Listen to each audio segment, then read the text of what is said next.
오늘 예배 가운데 하나님의 귀한 은혜가 있기를 바랍니다. 아멘. 오늘 이 말씀 가지고 십자가의 무감각한 사람들, 십자가의 무감각한 사람들이라는 제목으로 말씀을 나누도록 하겠습니다.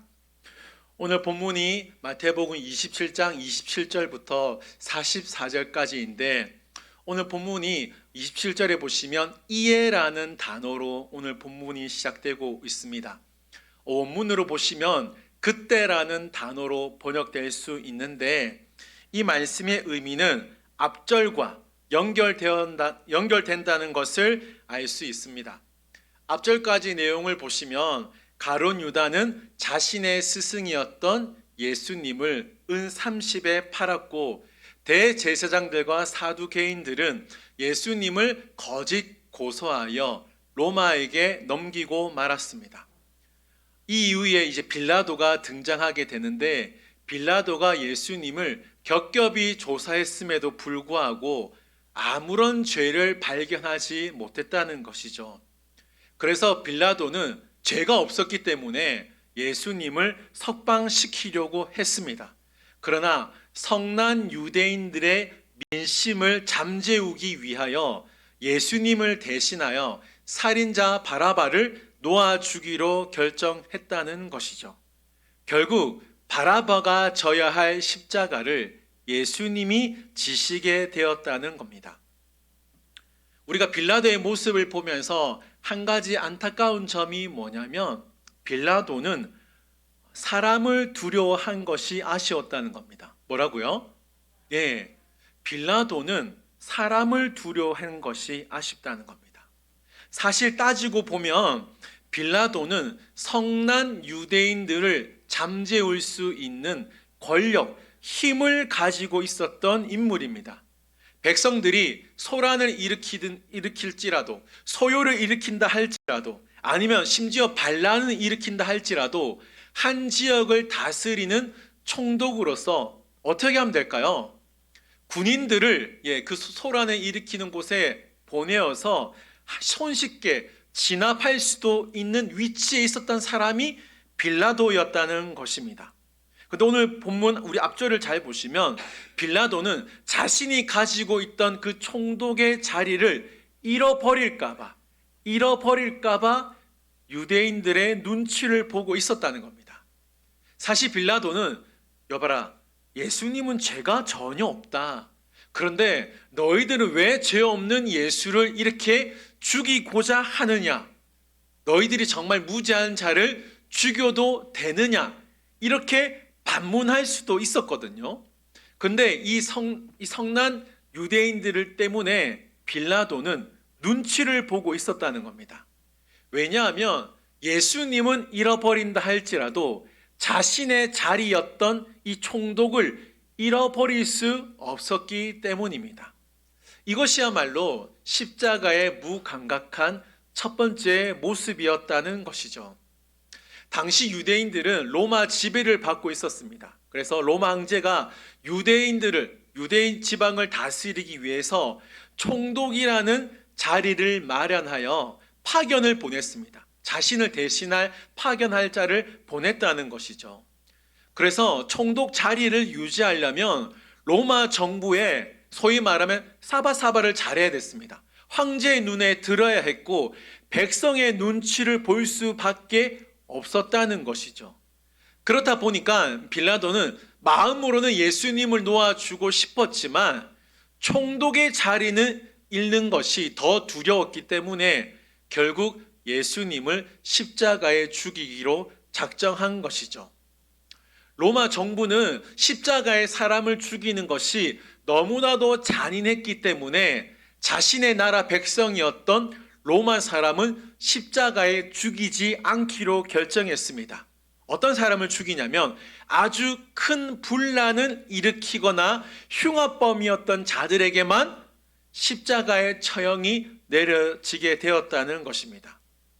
예수님께서 십자가를 지시고 골고다를 올라갔다고 생각하지만 그게 맞긴 맞는데 좀 더 정확하게 말하면 예수님께서는 채찍질을 당하신 이후에 십자가에 올라가시게 됩니다.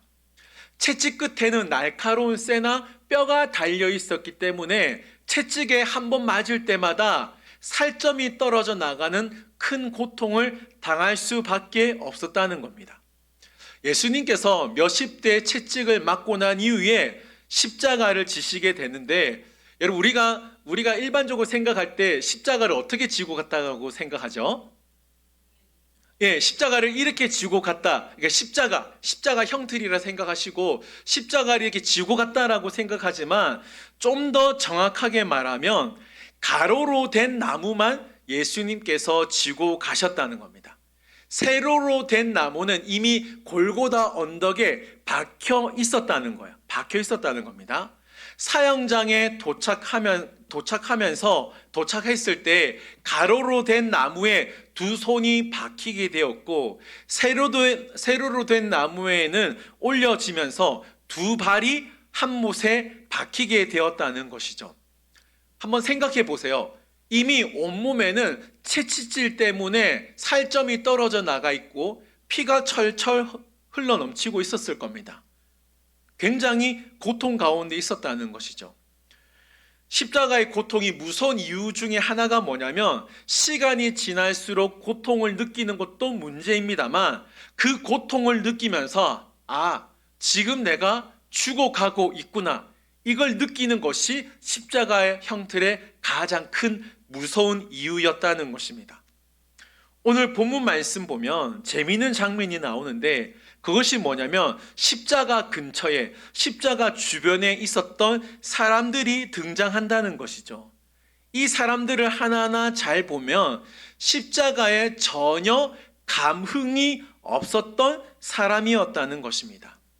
빌라도가 예수님을 넘겨주게 되었습니다. 그렇죠? 26절에 나오죠. 예수님을 넘겨주게 되는데 총독의 군병들이 예수님을 데리고 관정 안으로 들어오게 됩니다. 당시 관정은 예루살렘에 있는 동안 머무는 관저로서 근위병들이 함께 머물 수 있는 막사를 포함하고 있었습니다. 꽤 넓은 사택이었다고 생각하시면 되죠. 그 관정에서 온 군대를 모았다라고 기록되어져 있는데, 당시 보병대가 한 600명 정도 되었다고 기록되어져 있습니다. 600명은 아니라 할지라도 상당히 많은 군인들이 지금 관저에 모여 있었다는 것을 알 수 있죠. 그 600명 가운데 몇 명이 예수님의 옷을 지금 벗기고 있었습니다. 28절에 나오죠. 옷을 벗기면서 홍포를 입혔다고 고백하고 있습니다. 여러분, 우리가 지금도 옷을 벗고 다니면 부끄러움과 수치를 느끼는 것처럼, 그 당시에도 옷을 벗긴다는 건 엄청난 수치로 여기는 문화가 있었다는 것이죠. 자, 여기서 29절부터 31절까지 말씀을 볼 텐데, 군인들이 예수님께 한 행동을 잘 보세요. 어떠한 행동을 했는지 잘 보세요. 제가 읽어드리겠습니다. 과시관을 엮어 그 머리에 씌우고 갈대를 그 오른손에 들리고 그 앞에서 무릎을 꿇고 희롱하여 이르되, 유대인의 왕이여 평안할지어다 하며 그에게 침 뱉고 갈대를 빼앗아 그의 머리를 치더라. 희롱을 다한 후 홍포를 벗기고 도로 그의 옷을 입혀 십자가에 못 박으려고 끌고 나가니라. 아멘. 방금 여러분들이 눈으로 이제 말씀을 보셨는데 어떻습니까? 로마 군인들이 예수님께 한 행동은 한마디로 능욕이자 치욕이었습니다. 로마 군인들이 예수님께 침을 뱉고 머리를 치는 행위가 뭐냐면, 지금 예수님을 벌레처럼 하찮게 여기고 있었다는 의미입니다. 시편 22편 6절 말씀 보시면 예수님이 받으시는 조롱에 대해서 이렇게 말씀하는데, 다 같이 한번 읽겠습니다. 나는 벌레요 사람이 아니라 사람의 비방거리요 백성의 조롱거리이니라. 아멘. 우리 방송실에 한번 좀 바꿔주세요. 제가 잘못 적었는데 백성의 조롱거리입니다. 2부 때는 잘 부탁드리겠습니다. 예수님께서 예루살렘에 입성하셨을 때는 어땠습니까? 사실 대스타를 만난 것처럼 환호성을 질렀습니다. 그렇죠? 그런데 오늘 본문에서는 어떻게 합니까? 환호성을 지르는 것이 아니라 예수님을 벌레처럼 하찮게 여기고 있었다는 겁니다. 자, 그러면서 35절 말씀 보십시오. 35절 말씀 보면 그들이 예수를 십자가에 못 박은 후에 그 옷을 제비 뽑아 나누고, 당시 로마가 이 제수를 십자가에 못 박아 사형시킬 때에 로마 군사들을 4명이 한 조를 이루어서 십자가에 못 박게 했습니다. 그러니까 사형 집행을 하게 되었다는 것이죠. 본문에 나오는 대로 로마 군인들이 예수님의 옷을 제비 뽑아 나누는데 이 행동은 시편 22편 18절 말씀의 성취입니다. 이 말씀을 보면 내 겉옷을 나누며 속옷을 제비 뽑나이다. 이 말씀의 성취예요. 자, 그런데 여기서 예수님의 모습을 잘 보십시오. 지금 예수님은 피를 흘리고 있었습니다. 그렇죠? 십자가에 못 박혀 있기 때문에 피가 철철 흐르고 있었다는 거죠. 그리고 숨은 꼴딱꼴딱 넘어가는 상황이었습니다. 그런데 군인들은 뭐 하고 있습니까? 예수님의 옷을 나누고 있었다는 거예요. 이게 무슨 말이냐면 예수님에게는 전혀 관심이 없었다는 겁니다.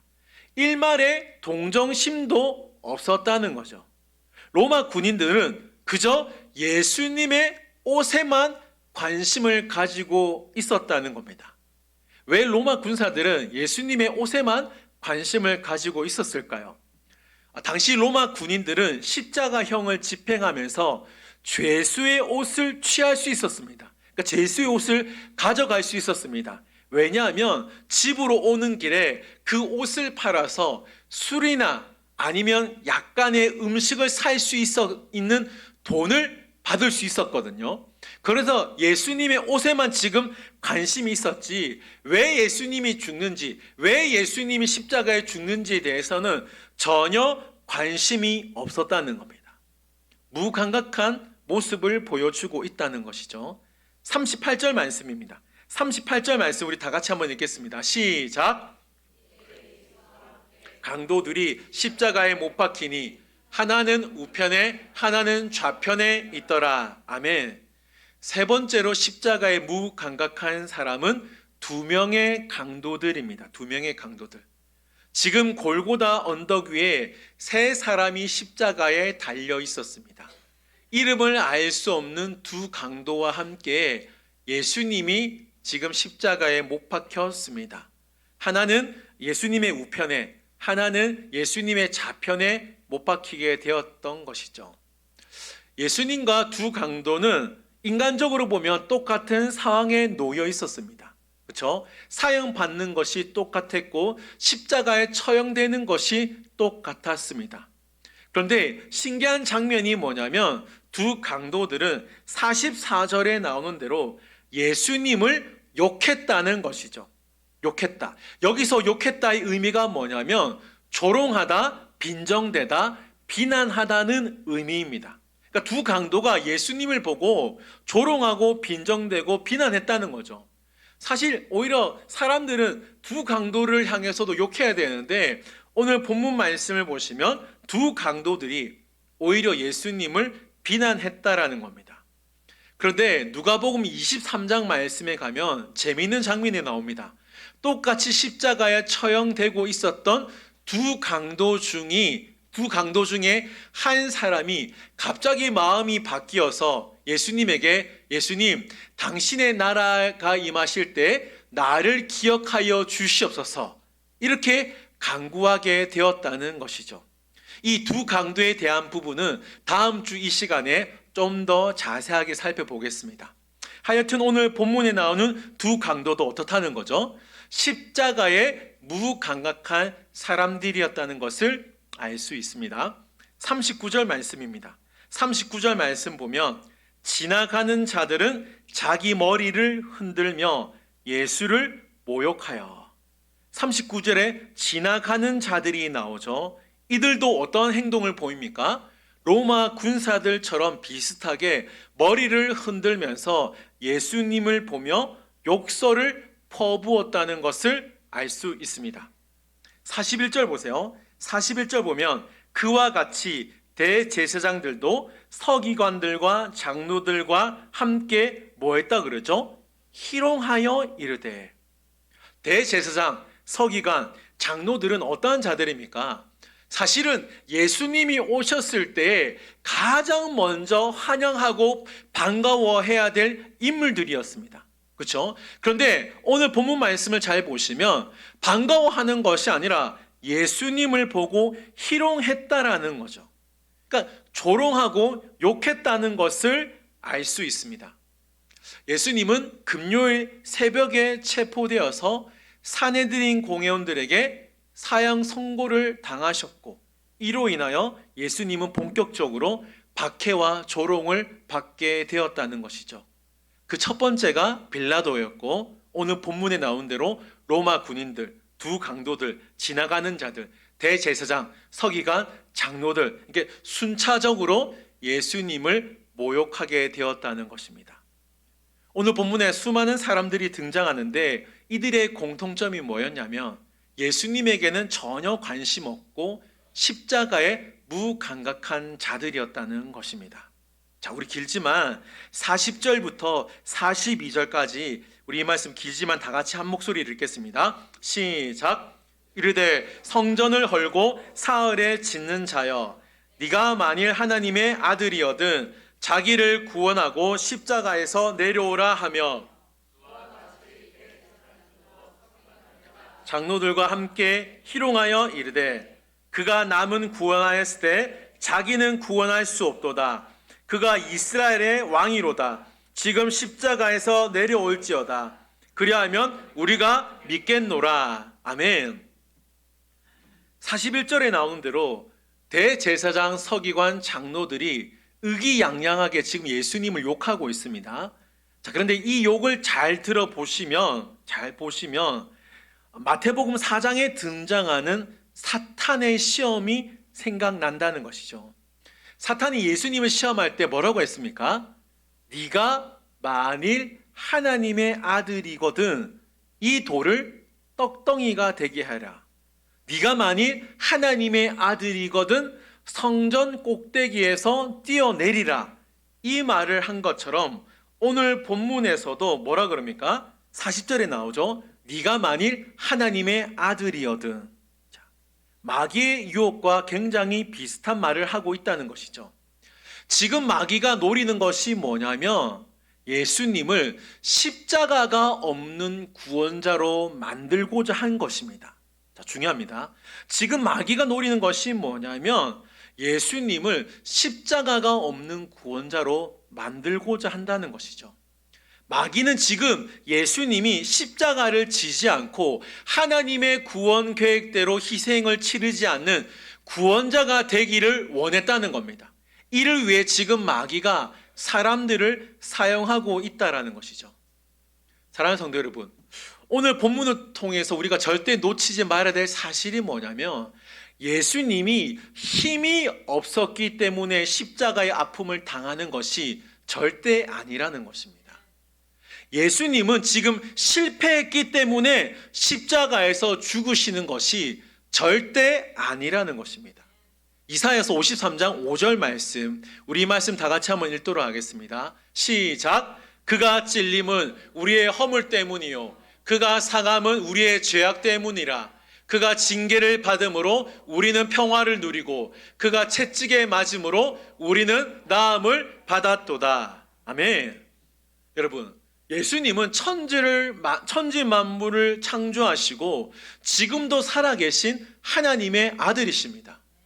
예수님은 죽은 자를 살릴 수 있는 분이고 살아있는 자를 죽일 수도 있는 능력의 하나님이시라는 거죠. 그런데 어떠한 일이 벌어집니까? 오늘 본문 보세요. 그 참혹한 십자가에 예수님이 달려 돌아가시게 되었다는 겁니다. 왜 그 참혹한 십자가를 지시고 고통을 당하셔야 됐냐는 거죠. 힘이 없어서가 아니라 실패해서가 아니라 우리 죄 때문에 십자가를 지셨고 보배로운 피를 흘리셔야 우리가 구원받을 수 있었기 때문입니다. 예수님은 얼마든지 지금 십자가에 내려올 수 있었습니다. 당장이라도 십자가에 내려와서 어떻게 할 수 있었어요? 예, 대제사장 서기관들, 지나가는 자들, 로마 군사들 그냥 한 번에 제압할 수도 있었습니다. 그런데 어떻게 합니까? 내려오지 않았습니다. 묵묵히 사명을 감당했습니다. 왜인가요? 십자가의 아픔이 있어야 우리가 살 수 있었기 때문입니다. 십자가의 고통을 참아야 우리를 살릴 수 있었기 때문에 십자가에서 내려오지 않았다는 것이죠. 오늘 본문을 잘 보시면 진짜 십자가에 무감각한 자들이 나옵니다. 그들이 누구냐면 바로 예수님의 제자들입니다. 오늘 본문 말씀 잘 보시면 예수님께서 십자가에 못 박히시는 동안 제자들은 어떠한 반응을 보였는지 전혀 언급되지 않고 있다는 것이죠. 불과 며칠 전까지만 하더라도 제자들은 뭐 했습니까? 예수님, 내가 예수님을 위하여 목숨까지 버릴 수 있습니다. 걱정하지 마십시오. 예수님이 제자들에게 나는 예루살렘에 가서 십자가를 지게 될 것이다, 이 말을 했을 때에도 제자들이 뭐라 그럽니까? 예수님, 내 목숨이 붙어 있는 한 절대로 그런 일은 일어날 수 없습니다. 내 스승을 꼭 지키겠습니다. 호언장담합니다. 자신만만하게 예수님을 안심시키고자 했지만 결국 어떻게 됩니까? 가장 먼저 예수님에게 등을 돌렸다는 거죠. 세상을 위하여. 지금 제자들이 어디 있을까요? 나아갑니다. 꼭꼭 숨어라. 어디 있을까요, 여러분? 네가 지금은 어디 있을까? 정말 궁금해요. 어디 있는지 모르겠습니다. 본문은 언급하지 않고 있습니다. 숨어 있는지 아니면 예수님이 그 십자가에 못 박히시는 현장에 있었는지 모르겠어요.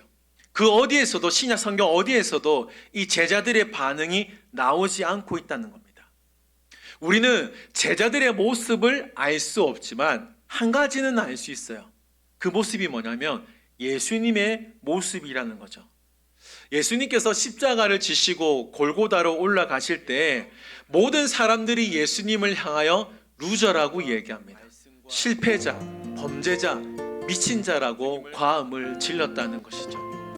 지금 예수님 주변에 좋은 말 하는 사람은 한 명도 없습니다. 온갖 고성이 오고 가고 욕과 조롱이 난무하고 있는 현장이 오늘 본문의 현장이라는 거예요. 그런데 정작 십자가를 지신 예수님께서는 아무 말씀하지 않으시고 침묵하시면서 십자가를 감당하고 있었다는 겁니다. 인간의 눈으로 보면, 인간적으로는 지금 예수님이 계시는 이 자리가 패배의 자리, 절망의 자리, 실패의 자리가 맞습니다. 맞습니다. 그러나 우리는 이 본문을 통하여서 빌립보서 2장 말씀을 기억해야 됩니다. 2장 말씀 보여주실까요? 빌립보서 2장 7절부터 11절인데 우리 한 절씩 교독하겠습니다. 제가 먼저 읽겠습니다. 오히려 자기를 비워 종의 형체를 가지사 사람들과 같이 되셨고 사람의 모양으로 나타나사 자기를 낮추시고 죽기까지 복종하셨으니 곧 십자가에 죽으심이라. 이러므로 하나님이 그를 지극히 높여 모든 이름 위에 뛰어난 이름을 주사 하늘에 있는 자들과 땅 아래에 있는 자들과 땅 아래에 있는 자들로 모든 무릎을 예수의 이름에 꿇게 하시고, 다 같이 읽겠습니다. 모든 입으로 예수 그리스도를 주라 시인하여 하나님 아버지께 영광을 돌리게 하셨느니라. 아멘. 아멘. 자, 말씀을 잘 보세요. 하나님은 하늘에 있는 자나 땅 아래에 있는 자나 땅에 있는 그 어떠한 자이든지 간에 누구의 자리만 높였습니까? 예수님의 자리만 지극히 높였다고 말씀합니다. 여기서 지극히 높이다의 의미가 뭐냐면 가장 높은 자리로 승격시키다, 엄청나게 높이다는 의미입니다. 다시 말하면 지금 하나님께서는 패배의 자리를 은혜의 자리로 바꿔주셨다는 거죠. 실패의 자리를 영광의 자리로 바꿔주셨다는 겁니다. 그렇다면 우리는 십자가에 무감각한 자들이 아니라 십자가에 흘러내리는 그 주님의 끝없는 사랑과 은혜를 기억하며 감사함으로 나아가야 된다는 것이죠. 그러면 묻겠습니다. 저와 여러분들은 십자가를 지금 어떻게 바라보고 계십니까? 지금 십자가 앞에서 어떠한 반응을 보이시냐는 거죠. 어떠한 반응을 보이십니까? 갈라디아서 6장 14절 말씀인데 우리 이 말씀도 다 함께 읽도록 하겠습니다. 갈라디아서 6장 4절입니다. 시작. 그러나 내게는 우리 주 그리스도 십자가 외에 결코 자랑할 것이 없으니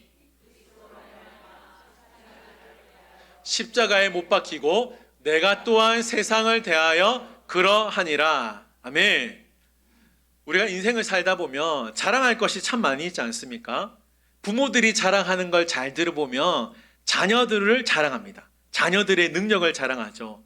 할아버지 할머니들은 뭘 자랑할까요? 우리 어르신들은 건강을 자랑하는 것 같습니다. 제가 볼 때는 건강을 자랑하고, 우리 청년들은 학교를 자랑하고, 자기 여자친구 남자친구 자랑하고 자기 연봉을 자랑하는 것 같습니다. 성경을 보면 바울만큼 자랑할 것이 많은 사람도 드뭅니다. 성경을 잘 보시면 사울은 베냐민 지파 출생입니다. 그러니까 이게 무슨 말이에요? 사울 왕의 후손이었다는 것입니다. 왕족이었다는 것이죠.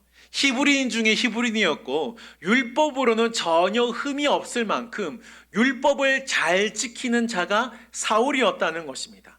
사울은 그 당시 배경으로 보면 바울이었습니다만, 바울은 그 당시 배경으로 보면 정말 자랑할 밖에 없었어요. 자신의 능력을 자랑할 수 있었고 자신의 집안을 자랑할 수도 있었는데, 바울은 뭐만 자랑하겠다는 겁니까?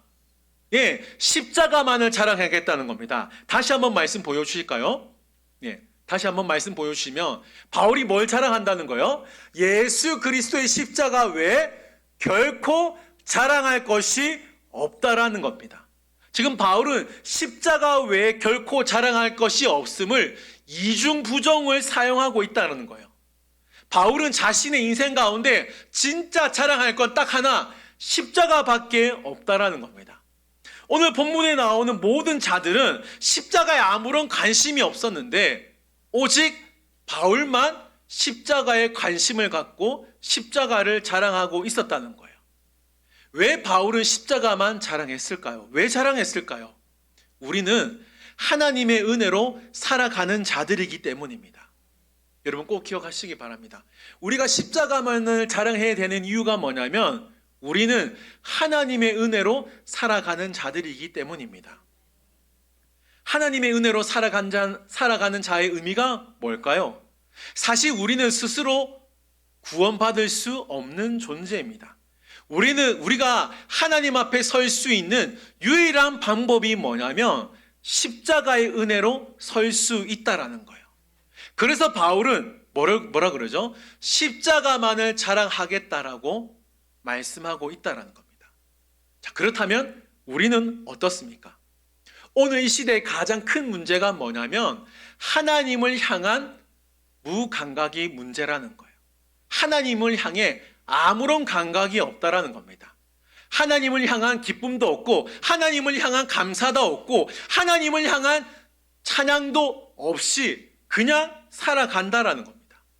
복음은 정말 우리에게 기쁜 소식인데 사람들에게 기쁜 소식이 되어야 하는데 그 기쁜 소식이 이제는 나쁜 소식이 되었다는 거죠. 하나님이 정말 나의 구원자가 되셔야 되는데 남이 되는 버린 일들이 너무나 많이 일어나게 되었다는 겁니다. 그러나 여러분 잘 들으십시오. 창세기를 보시면 노아는 여호와께 은혜를 입었다고 말씀합니다. 요한계시록에 보면 마지막 말씀에 주 예수 그리스도의 은혜가 모든 자들에게 있을지어다 아멘 하고 마치고 있다는 겁니다. 이게 무슨 말인가요? 성경은 처음부터 끝까지 우리에게 너희들은 하나님의 은혜가 필요한 자임을 말씀하고 있다는 겁니다. 우리가 하나님의 은혜가 처음부터 끝까지 필요한 이유가 뭐냐면 우리는 하나님의 은혜로 살 수 있기 때문입니다. 자, 그러면 하나님의 은혜가 뭔가요? 하나님의 은혜가 뭔가요? 인간에게는 결함이 있습니다. 그 결함이 뭡니까? 죄입니다. 죄. 이 죄가 인간에게 엄청난 결함이에요. 환경적으로도 삶에서 모든 게 다 결함밖에 없는 인생이 우리예요. 그런데 하나님의 은혜가 뭐냐면 이 결함밖에 없는 우리를 정결함으로 바꿔준 것이 하나님의 은혜라는 것입니다. 여러분 꼭 기억하십시오. 우리에게는 결함밖에 없어요. 죄밖에 없어요. 그러나 하나님의 은혜로 우리는 정결하게 되었다는 것입니다. 인간은 죄로 인하여 죽을 수밖에 없어요. 이 죄 때문에 우리는 악한 마음에 따라 각기 악한 마음에 따라 죄악을 누리기를 본능적으로 좋아한다는 것이죠. 그런데 하나님은 이 결함을, 이 완악함을 예수 그리스도를 통하여 정결함으로 바꿔 주셨다는 겁니다. 이것이 하나님의 은혜이자 우리가 누려야 할 하나님과의 화평이라는 겁니다. 오늘 본문에 등장하는 빌라도, 로마 군사들, 강도들, 지나가는 자들, 대제사장들, 서기관들, 장로들을 보세요. 하나님의 은혜에는 아무런 관심이 없습니다. 십자가의 가치를 두는 자들이 없다라는 것입니다. 십자가를 향하여 믿음의 눈을 들고 주님을 바라보는 자가 단 한 명도 없었다는 겁니다. 사랑하는 성도 여러분, 우리는 절대 이러면 안 된다는 것을 기억하시기 바랍니다. 우리는 절대 이러면 안 됩니다. 우리는 하나님의 은혜로 살아가는 자들임을 명심하시기를 바랍니다. 오늘 주님께서 우리 모두에게 묻고 계십니다. 너는 십자가 앞에서 어떠한 사람이니? 너는 십자가 앞에서 어떠한 사람이니? 우리가 있어야 할 그 자리에 예수님께서 대신 십자가를 지셨습니다. 우리가 있어야 할 그 자리에 예수님께서 대신 십자가에 죽으셨습니다. 그렇다면 우리는 하나님의 은혜에 감사할 수밖에 없고, 그렇다면 우리는 하나님께 늘 은혜를 감사하고 기억하고 영광 돌릴 수밖에 없다라는 것이죠. 사랑하는 성도 여러분, 예수 그리스도의 십자가를 보시고 아무런 감흥 없이 그냥 살아가는 것이 아니라 구원의 감격을 회복할 수 있기를 바랍니다. 사랑의 감격을 회복할 수 있기를 바랍니다. 은혜의 감격을 회복하심으로 말미암아 저와 여러분의 인생 가운데 오로지 십자가만을 자랑할 수 있는, 오로지 예수님만을 자랑할 수 있는 우리 모두가 될 수 있기를 주님의 이름으로 축원드립니다. 아멘.